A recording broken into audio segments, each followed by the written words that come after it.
Everyone, good morning. দেখো সোনামা সকাল সকাল কী তৈরি করছে, এই যে ম্যাগি, ওর যেটা মানে পছন্দের খাবার। তো ওইদিকে তো ম্যাগিটা করে খেয়ে নিয়েছে, আর আমি এদিকে রান্নাবান্নাটাও কমপ্লিট করছি। না শেষে একটা বেগুনও পোড়া দিয়ে দিলাম। আজ যেহেতু মঙ্গলবার, আর শনি মঙ্গলবারে বেগুন পোড়া খাওয়া ভালো। তো চলো বেগুনটা হতে থাকুক। আর এদিকে এখন দেখো 10টা বাজে, আর বরমশাই কত মাছ নিয়ে এসছে। আমার তো প্রথমে মানে দেখেই তো মাথা ঘোরাচ্ছিল, কেননা এতগুলো মাছ ভেজে রান্নাবান্না কমপ্লিট করে আবার মামাকে নিয়ে একটার মধ্যে স্কুলে যাওয়া আমার পক্ষে সম্ভব ছিল না।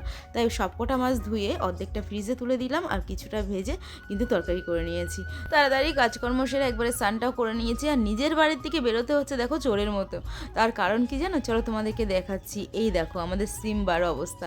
সিম্বা এখন ঘুমোচ্ছে, কিন্তু আমাদের যদি একটু আওয়াজ পায় না যে আমরা বেরোচ্ছি, তো তখনই কিন্তু ডাকাডাকি শুরু করবে। আর এই আস্তে আস্তে বেরোনোর কারণ, মা বাড়ি নেই, মা গেছে ডাক্তারের কাছে ডাক্তার দেখাতে। আর এদিকে আমরা কিন্তু তালা দিয়ে, 2 ঘরে তালা দিয়ে ওকে একা রেখে বাড়ির থেকে বেরিয়ে যাচ্ছি।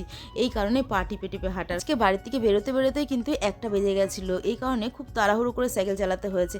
আর এদিকে দেখো রাস্তা দিয়ে যাচ্ছিলাম, তো 2-3 ভ্যান নতুন বউয়ের সঙ্গে কিন্তু দেখা সাক্ষাৎ হয়ে গেল। এদিকে মামামকে দিয়ে তো আমি চলে এসেছিলাম, আর তোমাদের দাদা ভাই আসার সময় নিয়ে এসছে।